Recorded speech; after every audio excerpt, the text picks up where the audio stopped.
Makinig mga Filipino senior citizens, NCSC Database Online Registration umabot na sa 9.1 million ang nakarehistro dito. Baka hindi ka pa kasama. Paano nga ba? At nang kayo ay makasama sa mga benepisyo na mula sa gobyerno, pag-uusapan natin mamaya-maya. Hello mga ka-vlogs! Welcome dito sa aking YouTube channel.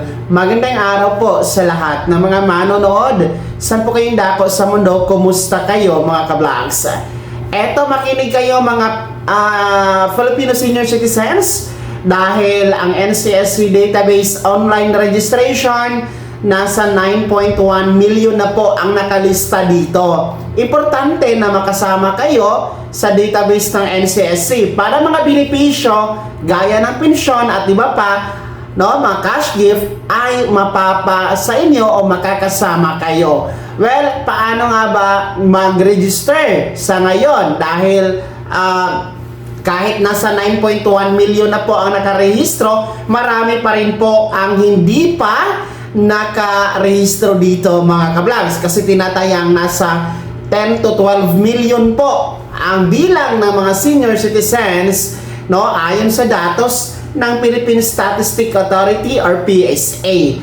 Well, para sa mga hindi pa nakarehistro, kasi online lamang ito gamit ang cellphone, kailangan may internet o wifi or nakadata mga ka-vlogs. No, punta po kayo sa website ng NCSC, ang www.ncsc.gov.ph.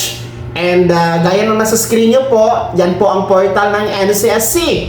And makikita nyo po dyan na nasa 9,103,000 mahigit ang nakalista o nakarehistro na po sa database ng NCSC. So since magpaparegister po tayo, i-click nyo lamang yung register here mga ka-vlogs, no? O register now. Then pag-click nyo yan, ay fill upan nyo lamang po yung mga impormasyon na hinihingi po sa inyo ng database. Gaya po ng kumpletong pangalan, address, birthday, no, mga pangalan ng anak, no, at iba pa. So mahalaga na i-check nyo ng maigi na tama ang spelling ng inyong pangalan, no, hindi nagkakabaliktad.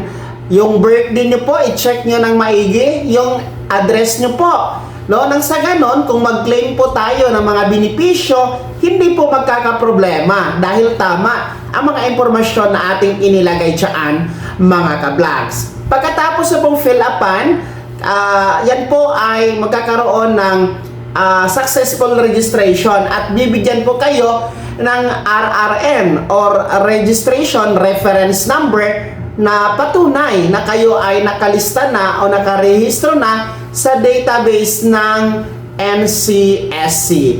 So after doon mga ka-vlogs ay talagang rehistrado na kayo at qualified na makakuha ng mga benepisyo.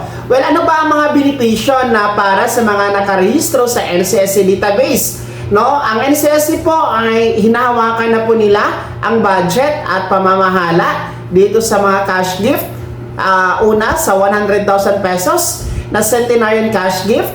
Pangalawa, yung ating expanded centenarian cash gift na 10,000 piso para sa mga aabot sa edad na 80, 85, 90, and 95 years old. Meron po tayong mga community care center, no?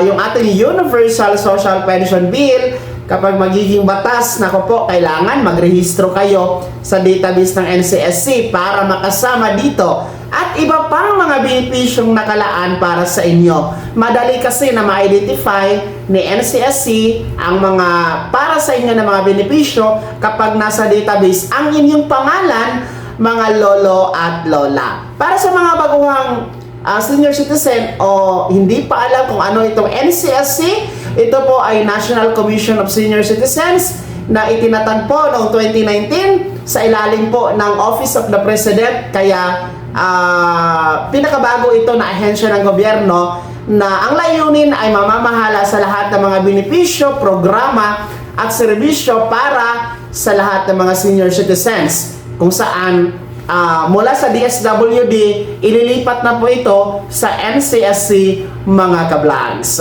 Ayan ha mga lolo at lola, dapat registered na po kayo sa NCSC database as of now or as of today, February 20, 2026, nasa 9,103,000 mahigit na po ang nakarehistro sa database ng NCSC.